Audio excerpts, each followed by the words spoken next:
Every time I'm out there practicing, I'm trying to be better.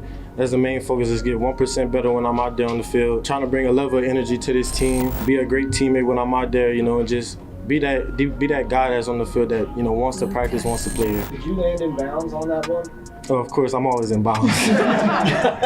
New New York Giants wide receiver Malik Nabers looks absolutely spectacular so far in the offseason program, and some might even say he looks a little bit Odell Beckham Jr.-y. And for a Giants team that has been starving for an electrifying wide receiver since OBJ left several years ago, I think there's a fairly good chance they might have found their next elite weapon at the wide receiver position. A couple of one-handed snags in the corner of the end zone. It once again gave me flashbacks to when Odell Beckham did that before every single game that he played. With starting quarterback Daniel Jones still not working in 11-on-11s due to his ACL injury, we saw the connection of Drew Lock to Malik Nabers down the left sideline on a very deep pass. Nabers got behind cornerback Cordell Flott, secured the catch, got 2 feet, and then celebrated with the rest of the offense. And just from that short snippet, you could see the aura that he has as a player. We saw another clip of Drew Lock finding Nabers on a comeback route in 11-on-11s as well, this time beating second-year cornerback Deonte Banks. And again, the quick suddenness, the route running, the ability to take off after catching the pass was all on display. There have been a few clips of Daniel Jones building some chemistry with Nabers. As I've already mentioned, Daniel Jones has not been cleared yet to play in 11-on-11s. I think we will see that for the first time probably in training camp, but we still saw a handful of clips of routes on air just warm up for practice. The best one being a deep slant route. I mean, just from that video, you can see the explosiveness that Nabers has. He's definitely not going 100%, and it looks like he's just gliding through the air. And the last couple of clips I quickly do want to highlight, again, showcases the explosiveness as Nabers, as well as just his ability to catch with his hands. I know that sounds funny, but that is an issue a lot of NFL wide receivers run into. They let the ball come to them, it then bounces off their shoulder pads, or it allows the cornerback to make a play on the ball and break up the pass. You do not see that with Malik Nabers. Every single catch, you see him attacking the football, and even just from some of these clips where you see him making pretty tough catches against no defense, that will be something that translates to Sundays and makes Nabers an even better player overall. And even outside of these clips, we have been getting some pretty positive reviews from Nabers' teammates. The first one, second-year wide receiver Jalen Hyatt, had some pretty nice words saying, "Yeah, man, he looked good. I have no worries about him. Just seeing how he plays, watching his film, you know he's going to be elite." Second-year cornerback Deonte Banks also said Nabers has been really fun, real competitive, and that he loves Nabers, and that's his guy. Bobby Okereke also called Nabers dynamic. He's athletic. You guys saw him on the podium. He has poise, obviously a record holder at LSU. He's going to have a great career. So far this summer, it does look like the New York Giants might have hit a home run with their 6th overall pick. But in terms of Nabers' impact in 2024, it's to be seen how much he can actually impact the win column for the Giants next season. Coming off of another pretty disappointing year, finishing 6-11, the Giants roster does have a lot of different changes this year. Their best offensive player for really like the last 5 years is now playing for a rival team in Saquon Barkley, and it kind of sucks the Giants were unable to get a deal done with him, because this offense would have actually been really fun to watch if they had 2 explosive weapons in Barkley and Nabers. But really, due to the organizational values of the Giants, I don't think they wanted to shell out a long-term deal to Saquon, who has dealt with a lot of injuries over his career. So I did understand not wanting to bring him back on a massive contract for a running back, but it definitely makes it a little bit more bitter when he joins a rival in the Philadelphia Eagles. The Giants did bring in Devin Singletary to replace him on a 3-year, $16.5 million deal. And while Devin Singletary has had a solid NFL career and some familiarity with Brian Daboll, I don't think anybody really expects him to replace what Saquon Barkley meant to that offense. And going over to the defensive side, the Giants also lost one of their better players on that unit. Safety Xavier McKinney signed with the Green Bay Packers on a massive deal in free agency. McKinney has emerged as one of the best safeties in football. Still only at the age of 24, I thought the Giants could look to re-sign him and have him as one of the pillars on their defense. But again, I just don't think this organization really values paying the safety position this much money. So instead of paying him $68 million, they decided to use their 2nd-round pick on Tyler Nubin out of Minnesota. And many people consider Nubin to be the best safety in this draft. He doesn't have great athleticism, ran a 4.59 at the 40-yard dash, but in terms of just being instinctive and making plays on the football, that is exactly what Nubin is going to do. But in terms of just starts next year, I do think the Giants did downgrade from two of the better players on their team, but where the Giants did see some improvement, in my opinion, was in the trenches on both the defensive and offensive line. Their biggest move by far this offseason was trading for star pass rusher Brian Burns of the Carolina Panthers. They gave up a second-round pick and paid him a 5-year, $150 million contract, but that's kind of the cost of doing business when you're acquiring a premium position who has 38.5 sacks in his past 4 seasons. And now on paper, the Giants should have one of the best pass rushes in the league next year with Dexter Lawrence, Kayvon Thibodeau, Azeez Ojulari, and now Brian Burns. The offensive line also got 2 new starters, Tremaine Almanor from the Las Vegas Raiders on a 2-year deal. It's to be seen where Almanor will play next year. He has versatility to play right guard or right tackle. Obviously, Evan Neal is slated to start at right tackle at this moment, but Neal has had a lot of struggles since being drafted back in 2022. So if those struggles continue, I could see Almanor getting a look at the right tackle position. If not, he'll slide in at right guard, and I think he'll be a very solid option. And then John Runyon from the Green Bay Packers also got signed on a 3-year deal, and Runyon is just pretty much your typical solid offensive lineman. He's been healthy his entire career. He's relatively young. He grades out pretty well in terms of his pass block win rate. So I think the Giants found 2 pretty solid offensive linemen in free agency, and for a unit that has really struggled the last 2 years, has been one of the worst in the league time and time again. I don't think you can be mad anytime you bring in 2 solid and proven veteran players. Now, obviously, the key to the offensive line is Andrew Thomas staying healthy. He has emerged as one of the best left tackles in the league, but he only played 10 games last year. When he was not in, the Giants offensive line was really just a turnstile. So the Giants can just get a little bit of luck in their favor and have a healthy offensive line for at least majority of the season. I do think that will go a long way in helping their offense return to at least being competent, but we all know what really is going to make or break the Giants season next year. It is not the offensive line. It is not Brian Burns. It's not even really Malik Nabers. It's Daniel Jones, and if he can live up to his $40 million a year contract. Now, I know Daniel Jones gets a lot of criticism, and I am not a huge Daniel Jones believer. I wasn't one when he came out of Duke. I wasn't one early in his career, but I did give him some credit for his performances in 2022. His numbers were not amazing, but what he did was he took care of the ball, made timely plays here and there for an offense that did not have a ton of explosive weaponry, and for the first time, he just looked consistent and like a solid NFL quarterback. He even brought the Giants to the playoffs and won them a playoff game for the first time in several